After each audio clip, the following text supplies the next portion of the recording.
안녕하세요. 전원주택 전문 스칸디하우스입니다.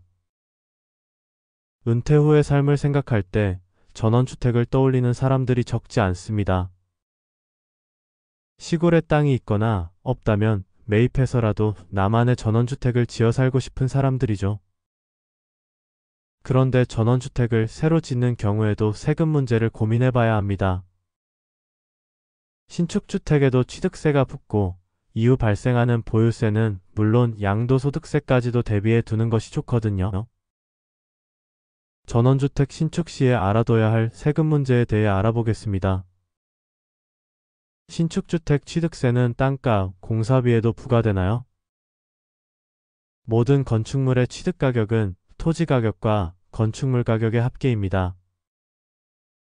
토지를 사서 주택을 신축하는 경우에는 토지원가, 산정시 토지구입가격과 구입할 때 납부한 취득세, 중개수수료 등의 부대비용을 포함하는데요.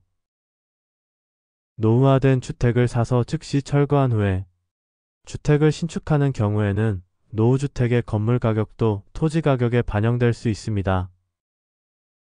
이 경우 건물을 철거하기 위한 철거 비용도 토지원가에 포함되죠.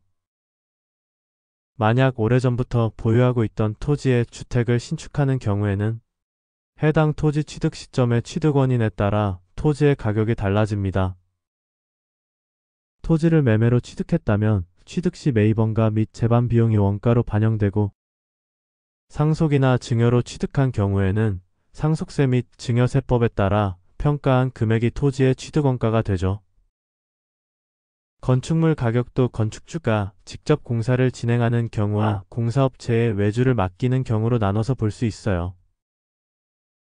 직접 공사를 진행하는 경우 건물을 짓기 위한 비용이 건물의 원가에 반영되는데요.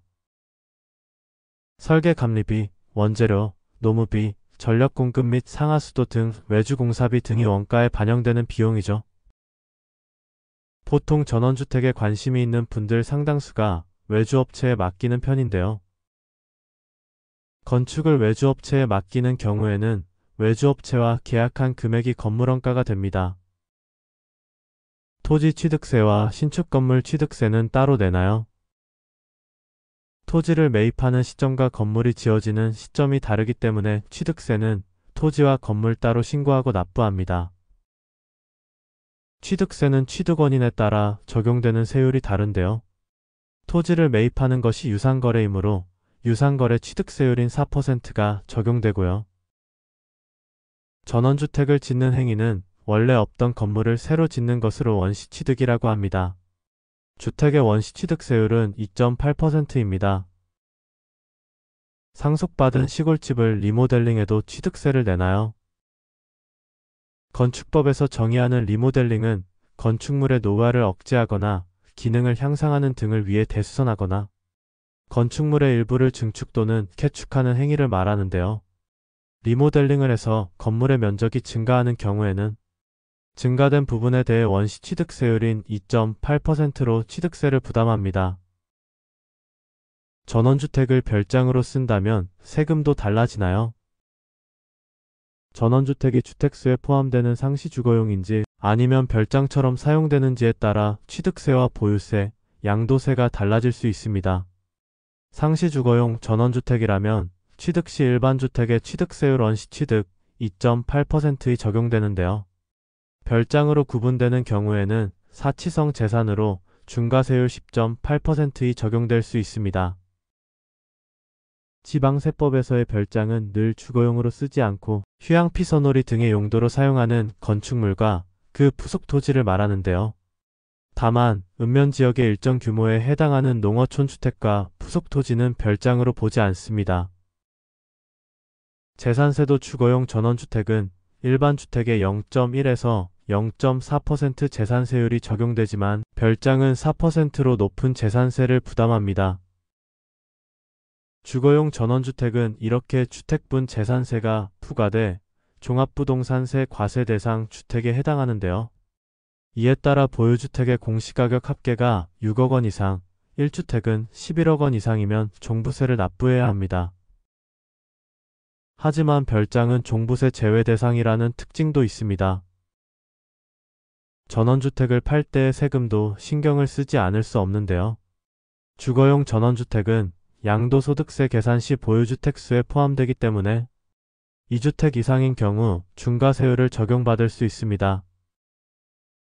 별장은 상시 주거용이 아니라서 주택수에서 제외된다는 생각을 할 수 있는데요. 일시적으로 주거가 아닌 다른 용도로 사용됐더라도 구조기능시설 등이 본래 주거용이고 주거용에 적합한 상태에 있으며 주거기능이 유지관리돼 주택으로 사용될 수 있는 건물이라면 주택으로 봐야 한다는 조세심 판례가 있습니다. 즉, 별장도 양도세 비과세 및 중과세를 위한 주택수 판단에 포함된다는 것이죠. 그 밖에 일정 요건을 갖춘 전원주택이 조세특례제한법 상 농어촌주택에 해당한다면 농어촌주택 등 취득자에 대한 양도세 특례 혜택도 받을 수 있습니다. 전원주택을 신축하면 언제부터 주택수에 포함되나요? 신축주택은 건축물 대장상 사용승인일을 취득일로 보고 이날부터 주택수에 포함됩니다. 흔치는 않지만 사용승인을 받기 전에 사실상 사용하거나 임시 사용승인을 받은 경우에는 그 사실상의 사용일 또는 임시 사용승인을 받은 날 중 빠른 날부터 주택수에 포함됩니다. 전원주택 신축 시 추후 양도세 절감을 위해 꼭 알아야 할 것이 있나요? 주택 신축 시 미래의 양도소득세 신고를 위해 챙겨둘 것은 필요경비에 대한 증빙이 가장 클 것입니다. 규모가 있고 전원주택을 전문적으로 짓는 업체에 신축을 맡기는 경우라면 세금 계산서 등의 적격 증빙을 적극적으로 발행해주기 때문에 계약서나 대금 이체 증명, 세금 계산서 및 계산서 등을 잘 보관해두면 되는데요. 실제 전원주택을 신축하는 분들은 대체로 부가가치세를 아낀다는 명목으로 세금 계산서나 계산서를 발급받지 않고 공사를 맡기는 경우가 많다는 것입니다. 이 경우 추후 전원주택 매도 시에 필요경비로 인정받을 수 있는 자료를 구비하지 못하는 상황이 발생하죠. 이것은 상황에 따라 선택하시고요. 행정구역이 읍면리에 위치한 웬만한 전원주택은 세금에 크게 영향을 받지 않습니다. 1가구 2주택 양도세 중과 등 이런 거 걱정하지 마시고 자세한 사항은 역시 관할 세무사 사무실을 통해 상담 받으시기 바랍니다.